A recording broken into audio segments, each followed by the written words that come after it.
अरे नहीं चाहिए जपिया दौरी ना चाहिए गहना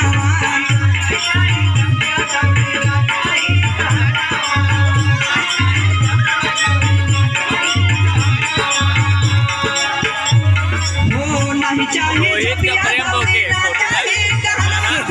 ना चाहिए गहना सुनत हो भौजी रोहित मोहित भौजी के तू बहाना